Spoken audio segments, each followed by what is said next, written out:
Hello friends, आता आपण बघणार आहोत शिवा या मालिकेचा 2 फेब्रुवारीचा एपिसोड रिव्ह्यू. शिवा आणि आशूची सप्तपदी झाल्यावर ते दोघं खाली बसतात. तेव्हा उर्मिला भाऊंना म्हणते, भाऊ घरातली सून पुन्हा घरात आली. तेव्हा भाऊ बोलतात, उर्मिला ती नुसती सून नाही, ती या घराची मुलगीही आहे. तेव्हा लक्ष्मण बोलतो, भाऊ ते म्हणतात ते खरं आहे हं, या सगळ्या जोड्या आहेत ना त्या तिथे वर बनतात. तेव्हा भाऊ बोलतात, खरं आहे. कीर्ती आणि सीताईला खूप राग येत असतो या गोष्टीचा. शिवा हळदी कुंकू लावते आणि आशूकडे बघते. तेव्हा गुरुजी बोलतात, मंगळसूत्र वधूच्या गळ्यात घाला. तेव्हा आशू शिवाच्या गळ्यात मंगळसूत्र घालतो. सगळे आनंदाने टाळ्या वाजवतात. तेव्हा गुरुजी बोलतात, आता खऱ्या अर्थाने विवाह संपन्न झालेला आहे. मोठ्या मंडळींचे आशीर्वाद घ्या. इकडे पाना गँग आनंदाने नाचत असतात. शिवा आणि आशू उठतात आणि गुरुजींचे आशीर्वाद घेतात. आशू शिवाचा हात धरून स्टेजवरून खाली उतरतो. ते दोघं बाई आजी आणि भाऊंचा आशीर्वाद घेतात आणि भाऊ बोलतात, दोघंही असे कायम एकत्र राहा. तेव्हा भाऊ बोलतात, आणि आशू शिवाला दिलेल्या सगळ्या वचनांचं पालन मात्र कर. नेहालाही खूप आनंद होतो. शिवा आणि आशू सीताईचे पाय पडणार तेवढ्यात सीताई तोंड फिरवते. तरी ते दोघं पाय पडतात. आशू सीताईचे हात पकडतो. तेव्हा आशू म्हणतो, आई मला माहिती आहे, लहानपणापासून तू माझ्यासाठी जे केलंस ते माझ्या आनंदासाठी केलंस आणि नेहासाठी जे लग्न ठरवलंस ते सुद्धा माझ्या आनंदासाठीच होतं. अनफॉर्च्युनेटली माझं नेहाशी लग्न नाही झालं. याचा तुला राग आला असेल, वाईटही वाटलं असेल. पण आई एक गोष्ट समजून घे, जर मी आज नेहाशी लग्न केलं असतं ना तर खूप मोठी चूक झाली असती. शिवावर आणि नेहावर दोघींवरही खूप मोठा अन्याय झाला असता. त्यावेळी शिवा माझ्या आयुष्यात अचानक आली, मैत्रीण म्हणून आली. आम्ही चांगले मित्र झालो, पण हळूहळू ना माझं सगळं आयुष्यच शिवाने व्यापून नेलं आणि माझं तिच्यावर खरं प्रेम आहे याची मला जाणीव तेव्हाच झाली जेव्हा ती माझ्यापासून लांब गेली. हो आई, माझं खरंच शिवावर खूप प्रेम आहे आणि जर आज वेळ निघून गेली असती ना तर खूप मोठी चूक झाली असती. तेव्हा कीर्ती बोलते, मूर्खपणा आहे हा सगळा. तुला माहिती नाही तू काय करतोयस ते, आणि तीच चूक ती पुन्हा करतोयस आणि तुला वाटतं हे प्रेम आहे. हे प्रेम नाही आशू. आणि ज्या निरागस चेहऱ्यावर भुलला आहेस ना तू, त्या चेहऱ्याच्या मागे किती कटकारस्थानं शिजली असते तुला माहीत नाहीये. आणि तू अनुभवलंस ना स्वतः, म्हणून आम्ही तुझा विचार करत होतो आशू. पण तू काय केलंस, त्या गुंड शिवावर भुललास ना, कशाला? तेव्हा आशू बोलतो, खबरदार ताई, बास. आणि शिवा माझी बायको आणि तिच्याबद्दल कुठल्याही प्रकारच्या उलटसुलट गोष्टी मी ऐकून घेणार नाही. तेव्हा कीर्ती बोलते, आशू, आणि शिवाकडे बघून बोलते, हे सगळं ना तुझ्यामुळे झालंय. तू एका बहिणीला तिच्या भावापासून, एका आईला तिच्या मुलापासून लांब केलंयस. सांग ना, काय सांगितलंस त्याला, काय भरवलंस त्याच्या डोक्यात, आणि आता काय असं नवीन नाटक सुरू केलंयस जो आशू भुललाय तुझ्यावर. तेव्हा भाऊ कीर्तीवर ओरडतात, कीर्ती खबरदार, एक शब्द बोलू नकोस. शिवा देसाईंची सून आहे, तिच्याशी नीट वागायचं हं. तेव्हा सीताई डोळे पुसते आणि बोलते, आणि तिने काय करायचं? रोज एक नवीन नाटक करून घरातली शांतता नाहीशी करायची. बहिणीला भावाच्या विरोधात, मुलीला आईच्या विरोधात उभं करायचं. तेव्हा भाऊ बोलतात, सीता अगं आशूने सुद्धा आता हे लग्न आणि हे नातं मान्य केलंय. तेव्हा सीता बोलते, तेच कळत नाही मला, काय असं बोलली ही पोरगी ज्यामुळे माझा स्वतःचा मुलगा हा असा मूर्खासारखा वागतोय.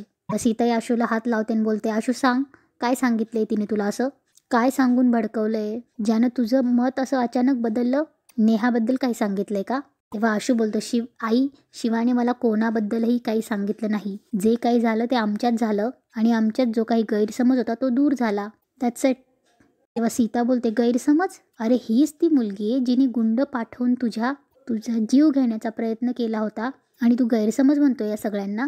तेव्हा आशू बोलतो, आई अगं तसं काही झालेलं नाही. तेव्हा सीता बोलते, छान, म्हणजे पुन्हा एकदा हिने स्वतःच्या चुकांवर पडदा घातला. तेव्हा सीता बोलते, बघतेस ना कीर्ती, आता पुन्हा सगळ्यांसाठी ही योग्य आणि आपण चुकीचे. तेव्हा आशू बोलतो, आई मी असं म्हणतोय का? असं कोणीच म्हटलं नाहीये. तेव्हा सीता बोलते, पण जे केलंस ना त्याचा अर्थ तोच होतो. तेव्हा सीता बोलते, आशू तू जे केलंयस ना ते अमान्य आहे मला. या घडीला मला हिच्यापेक्षा तुझा जास्त राग येतोय. अरे तू स्वतः तुझं नुकसान करून घेतोयस. तेव्हा सुजाता मध्येच बोलते, स्वतःचं आणि नेहाचं काय? या सगळ्यात नेहाची काय चूक होती? तुझी ही चूक तिला आयुष्यभर भोगावी लागणार आहे. तिचं खूप नुकसान झालंय. तेव्हा नेहा बोलते, आई माझं काहीही नुकसान झालं नाहीये, उलट बरं झालं की लग्नाआधी सगळं कळलं. तेव्हा कीर्ती बोलते, नेहा? तेव्हा नेहा बोलते, हो, जे खरंय ते समोर आलं आणि आशूनेही ते मान्य केलं. तेव्हा नेहा बोलते, आशू आय रिस्पेक्ट यू. तेव्हा आशू बोलतो, नेहा जे काही झालं त्यासाठी आय एम व्हेरी सॉरी. तेव्हा सुजाता म्हणते, सॉरी? आता सॉरी म्हणून काय उपयोग आहे आशू? लग्न म्हणजे खेळ वाटतो का रे तुम्हाला? याची शिक्षा नेहाला आयुष्यभर भोगावी लागणार आहे. तू जे केलंयस ना त्याने नेहाचं नाव समाजात खराब होणार आहे आणि तिला लहानाचं मोठं कसं केलंय ना मी, हे माझं मला माहिती आहे. तर नेहा बोलते, आई तू मला लहानाचं मोठं केलेस आणि इतक्या चुटकीसारखे स्वतःपासून दूर करणारेस. लग्न होईल ग, आणि आता आपण जे समोर आले ते मान्य करायला हवं. आणि चल तू आत ये, म्हणून नेहा तिच्या आईला घेऊन जाते. तेव्हा भाऊ बोलतात, नेहाच्या बाबतीत जे घडलं ते आम्हा सगळ्यांना वाईट वाटतंय, पण आशूला हे लग्नाच्या आधी कळलं, त्यामुळे तीनही मुलांचं नुकसान टळलं. तेव्हा भाऊ बोलतात, चल आशू चल, आपण शांतपणे बोलूया, आज जाऊया चला. तेव्हा सीताई बोलते, कोणीही घरात जाणार नाही, या मुलीला माझ्या घरात स्थान नाही. तेव्हा भाऊ बोलतात, सीता अगं असं काय करतेस, तू घरात मोठी आहेस, तू आपल्या मुलांचं सुख समजून घेतलं पाहिजेस. त्या स्वतःला स्वतःचं सुख समजत नाहीये. अनेक दिवस मी त्याला काय सांगते ते समजत नाहीये. तुम्ही काहीही करा, ही मुलगी आपल्या घरात पाऊल ठेवणार नाही. ही मुलगी जर घरात येणार असेल तर ती माझ्या प्रेतावरून येईल. तेव्हा भाऊ चिडतात, सीता काय करतेस तू. तेव्हा सीता बोलते, इतकाच राग मला सुद्धा आलाय. नशीब समजा हिला हात धरून हाकलवून लावत नाही मी. तेव्हा भाऊ बोलतात, सीता शिवा या घरची सून आहे. तेव्हा सीता बोलते, माझ्यासाठी नाहीये. तेव्हा कीर्ती बोलते, आणि का मानावं आईने तिला तिची सून. या मुलीने आधी सुद्धा आशूला फसवलं होतं आणि आत्ता सुद्धा फसवतेच आहे. तेव्हा आशू चिडतो, ताई बास कर आता. शिवाच्या अगेन्स्ट एकही शब्द अजून मी बोललेला ऐकून घेणार नाहीये. ती बायको आहे माझी. हे सगळं दिव्या बघतच असते. तेव्हा आशू बोलतो, खूप बोललीस तू आता. शिवा माझी बायको आहे, तिला रिस्पेक्ट देऊन बोलायचं. आणि ती समजा या घरात येणार नसेल तर मीही या घरात पाऊल ठेवणार नाही. तेव्हा भाऊ बोलतात, नाही आशू ऐक, डोक्यात राग घालून घेऊ नकोस. तेव्हा आशू बोलतो, नाही भाऊ, इथे प्रश्न शिवाच्या स्वाभिमानाचा आहे, त्यामुळे तो मी जपणारच.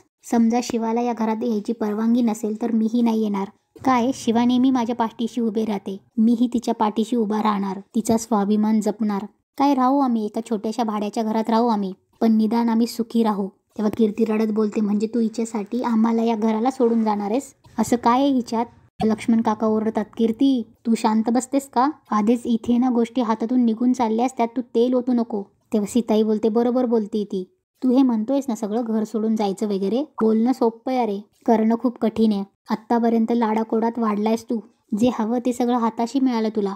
घराच्या 4 जबाबदाऱ्याही घ्यायला लागल्या नाहीत कधी. दिवसभर घाम गाळून घरी आल्यानंतर मध्यमवर्गीय अडचणींना तोंड देणं तुला जमणार नाही. आणि हे सगळं कोणासाठी, या मुलीसाठी. अरे तुला जन्माने जे मिळालंय, नशिबाने मिळालंय, ते सगळं सोडायला निघालायस तू या मुलीमुळे. हे बघ आशू, मी अजून एकदा सांगतेय तुला, असा वेडेपणा करू नकोस. अजूनही वेळ गेलेली नाहीये, स्वतःच आयुष्य असं अडचणीत घालू नकोस. ठरल्याप्रमाणे नेहासोबत तू लग्न. तेवढ्यात आशू बोलतो, आई थांब, मला वाटलं होतं की तू मला ओळखतेस अगं, पण मी चुकीचा होतो बहुतेक. हा मला मान्य आहे की तू म्हणतेस तसं मध्यमवर्गीय अडचणी कधी सोसल्या नाहीयेत, पण ठीक आहे, शिवाबरोबर राहायचं असेल ना तर मी तेही सहन करील. काय होईल, फार फार तर मी पडेन, मला फेलियर्स येतील, मी कुठेतरी चुकेल, पण अगं मी शिकेन आणि मी मोठा होईन. तुला असं वाटतंय ना की आत्ता मी लहान आहे, मी छोटा आहे, ठीक आहे मी जातो, जेव्हा मोठा होईन ना तेव्हा परत तुझ्याकडे येईल आणि तुला पटवून देईल की शिवाच माझ्यासाठी योग्य मुलगी होती. उर्मिला बोलते, तेव्हा ताई आता तरी हट्ट सोड ना. तेव्हा संपदा बोलते, काकू अगं शिवा खरंच खूप चांगली मुलगी आहे, प्लीज तिला समजून घे ना गं. तेव्हा सीता बोलते, चांगली मुलगी, या घरासाठी चांगली सून नाहीये ती. तेव्हा शिवा बोलते, सीताई मला एक संधी देऊन बघा. तेव्हा सीताई बोलते, आतापर्यंत खूप वेळेला संधी मिळाली तुला, तू तर माझ्याशी बोलण्याचा प्रयत्नही करू नकोस ग. तेव्हा भाऊ बोलतात, आपण सगळे यावर शांतपणे बोलूया. तेव्हा सीता बोलते, माझा निर्णय बदलणार नाही, एकदा घरात घेतलंय या मुलीला, पुन्हा मी तसं करणार नाही. तेव्हा आशू पण बोलतो, ठीक आहे आई, माझाही निर्णय मी बदलणार नाहीये, शेवटी तुझाच मुलगा आहे ग, एकदा ठरवलं की ठरवलं. भाऊ बोलतात, आशू ऐक ना, पुन्हा एकदा विचार कर, रागाच्या भरात हा निर्णय घेऊ नकोस. तेव्हा आशू हात जोडतो आणि बोलतो, नाही भाऊ, हा माझा निर्णय फायनल आहे. शिवा माझ्याबरोबर आत्तापर्यंत उभी राहिलीये, सगळ्या परिस्थितीमध्ये तिने मला साथ दिलीये आणि मीही आत्ता तिच्या पाठीशी उभा राहणार. तेव्हा भाऊ बोलतात, ठीक आहे, तू विचार केलाच आहेस तर मी तुझ्या पाठीशी आहे. तेव्हा भाऊ हात जोडून पुढे येतात आणि बोलतात, मंडळी तुम्ही सगळे या लग्नाला आला, या सगळ्या ठिकाणी उपस्थित राहिलात, या दोघांना आशीर्वाद दिलेत, मी तुमचा मनापासून आभारी आहे आणि धन्यवाद. तेव्हा सगळे मंडपातून निघून जातात. तेव्हा दिव्या तिथे लपलेली असते, ती पण हळूच तिथून उठते. इकडे आशू शिवाचा हात पकडतो, सीता इकडे एकदा बघतो आणि इकडे भाऊ, संपदा, काकू, काका यांना सगळ्यांना भेटतो. ते दोघं हसत पुढे जायला निघतात. भाऊ सीताकडे जातात आणि बोलतात, सीता हे करायची गरज नव्हती, आणि भाऊ घरात निघून जातात. त्याच्या पाठोपाठ लक्ष्मण काकांची फॅमिली पण निघून जाते. तेव्हा सीता रडत रडत खाली बसते तेव्हा इकडे कीर्तीला खूप संताप येतो. ती लग्नात ठेवलेली सगळी भांडे फेकत असते आणि बोलते एवढं सगळं केलं मी, तिला या घराच्या बाहेर काढण्याचा प्रयत्न केला, तरी सुद्धा ती या घरात आली, ती या आशूच्या आयुष्यात आली. सी येते ती पूर्ण भांडे फेकाफेक करत असते. तेवढ्यात तिथे दिव्या येते. तेव्हा सुहास बोलतो अगं कोणी बघितलं तर काय होईल. तेव्हा कीर्ती बोलते मला फरक नाही पडत हं, ती कशी आली त्याच्या आयुष्यात. तेव्हा दिव्या बोलते कीर्ती हे काय झालं सगळं, तुला इतकी मदत केली होती ना, मग एवढं करता नाही आलं तुला, कसला मग एवढा मोठेपणा मिरवते. तेवढ्यात कीर्ती तिच्यावर सुटते. तू आधी नीट बोल हं माझ्याशी. कीर्ती बोलते मी काय नाही केलं या प्लॅनसाठी, काय नाही केलं मी, आणि तुला सांगितलं होतं ना शिवाने आशूला एकत्र येऊ द्यायचं नाही म्हणून. तेव्हा दिव्या बोलते अरे मी काय करू, मग मी तिच्या मागे मागे फिरू. सुहास बोलतो तुम्ही दोघी जणी भांडू नका, भांडून काहीच उपयोग नाहीये. महत्वाचा प्रश्न हा आहे की आशू एवढा फिरलाच कसा. कालपर्यंत तो शिवाचं तोंडही बघायला तयार नव्हता ना, मग आज असं अचानक काय झालं. तेव्हा दिव्या बोलते त्याला सगळं खरं कळलं असेल. तेव्हा सुहास बोलतो आणि ते गुंड पाठवले होते त्यांचं काय. तिथे चंदन येतो आणि बोलतो लोळवलं त्यांना. ते स्टेफनी खूप आनंदात वस्तीत येतो. सगळी पाना गँग आशूला आणि शिवाला घेऊन येते. त्यांचे डोळे झाकून ठेवतात ते सगळे आणि दाखवतात तर काय, तर पूर्ण वस्ती फुलांनी सजलेली असते.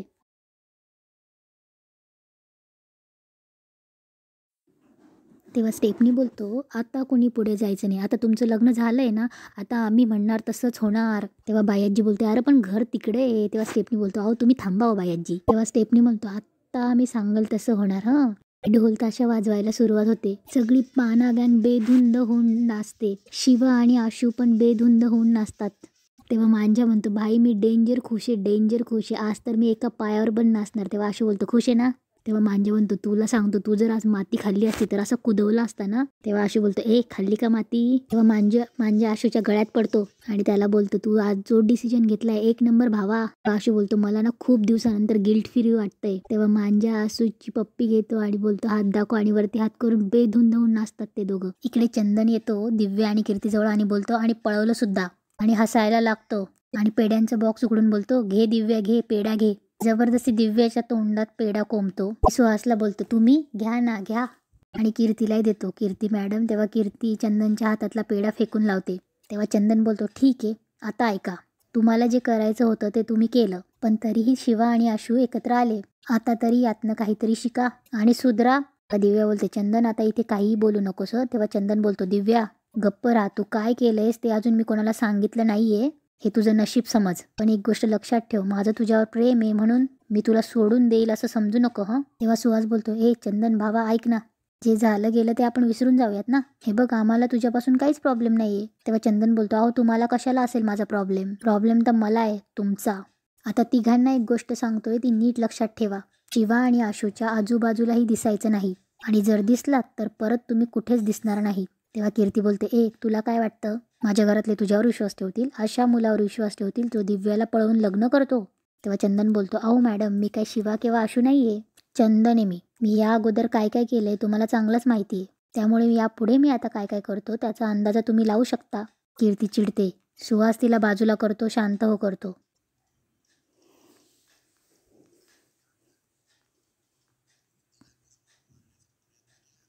तेव्हा चंदन बोलतो आता एक काम करा, तुम्ही तिघांनी जो मला मारण्याचा प्रयत्न केला आहे ना त्यासाठी माझी माफी मागा चला. इकडे आशू आणि शिवा सगळे वरातीत नाचण्यात दंग असतात. तेव्हा शिवा आशूकडे बघून हसत असते. तेव्हा आशू बोलतो ए काय हसते ग, मला बघून नाचता येत नाही म्हणून हसते का.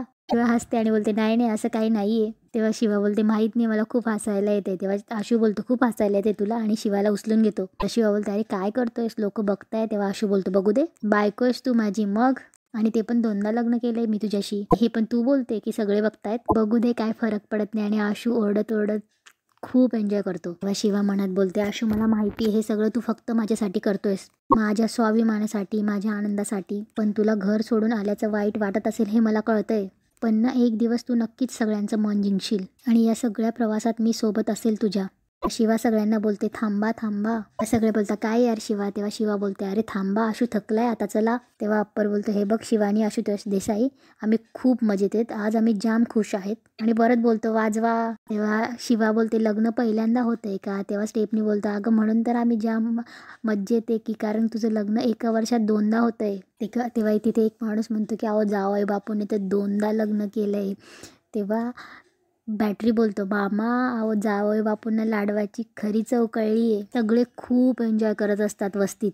आशूही खूप एन्जॉय करतो. इकडे चंदन बोलतो चला माफी मागा. चंदन बोलतो दिव्या माफी माग.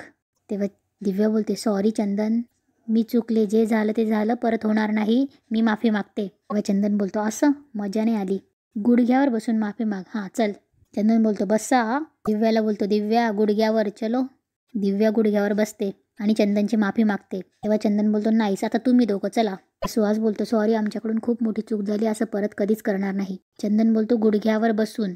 तेव्हा सुहास बोलतो आता कशाला, माफी मागितली ना. तेव्हा चंदन बोलतो कशाला, मग एक काम करा, आतमध्ये सगळ्यांसमोर माफी मागा चला. तेव्हा सुहास बोलतो नाही नाही मागतो ना, एवढं जायची काहीच गरज नाहीये. तेव्हा सुहास बोलतो की तू डार्लिंग. सुहास खाली बसतो आणि माफी मागतो. तेव्हा चंदन बोलतो कीर्ती मॅडम खाली बसा. तेव्हा चंदन बोलतो ठीक आहे आणि निघायला लागतो. तेव्हा सुहास कीर्तीचा हात पकडतो आणि बोलतो मागते ती. जबरदस्ती कीर्तीला खाली बसवतो. कीर्ती ही जीवावर सॉरी बोलते. तेव्हा चंदन बोलतो हात जोडून. नाही तुम्हाला सवय नसेल ना कोणाजवळ हात जोडायची, तोडा ती सवय. तेव्हा कीर्ती हात जोडते आणि माफी मागते. तेव्हा चंदन बोलतो व्हेरी गुड वा आणि हातातला पेढा खातो आणि बोलतो शिवा आणि आशू अभिनंदन. चंदन दिव्याचा हात पकडतो आणि तिला ओढून घेऊन जातो. ते आशून ते दारात येतात. बायाजी बोलते बस झाला आता, ए वंदे चल आता लवकर ये की. वंदना माप ओलांडायला आणते. शिवा थोडी इमोशनल होते. बायाजी बोलते शिवा आता माप ओलांड आणि तुम्ही दोघांनी आत या बरं का. तेव्हा शिवा बोलते अगं आजी आत्ता कशाला, हे आधी केलंय ना आपण, आत्ता नको. तेव्हा बायाजी बोलते ते तवा केलतं ना, आता नव्याने तुमच्या संसाराची घडी बसते म्हणून. अगं ओलांड की माप. तेव्हा बॅटरी बोलतो नाही नाही थांबा, आधी नाव घ्यायचं मगच आत जायचं.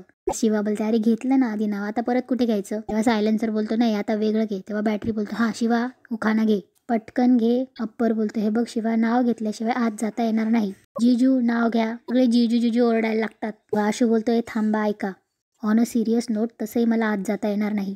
ते विचारतात का. शिवा पण विचारते काय झालं. वंदना बोलते काही आमचं चुकलंय का. आशू बोलतो नाही काकू तुमचं काही नाही चुकलं.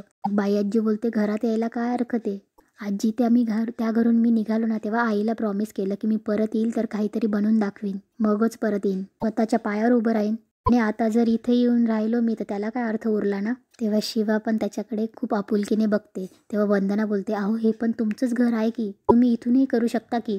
आशू बोलतो म्हणूनच म्हणतो की हे माझं घर आहे, इथे राहिल्यावर तुम्ही माझे लाड कराल, मला चांगलं खायला प्यायला घालाल, मग ते स्वतःला प्रूफ करून दाखवता येणार नाही. वंदना बोलते पण मग तुम्ही जाणार कुठे.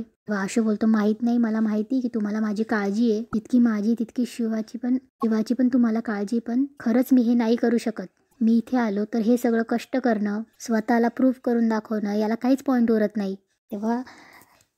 तेव्हा मांजा बोलतो आशू तू बोलतोय आम्हाला पटतंय, पण सुरुवातीच्या काही दिवस राहा ना, नंतर बघू आपण, मी पण रोज येईन. तेव्हा आशू बोलतो नाही नाही ऐका थांबा, मला माहिती आहे की मी इथे राहिलो तर हे सगळं सोपं होईल, तेच तर नाही करायचंय. आईला प्रॉमिस दिलंय की मी कोणीतरी बनून दाखवेन आयुष्यात तरच मी इथे येईल.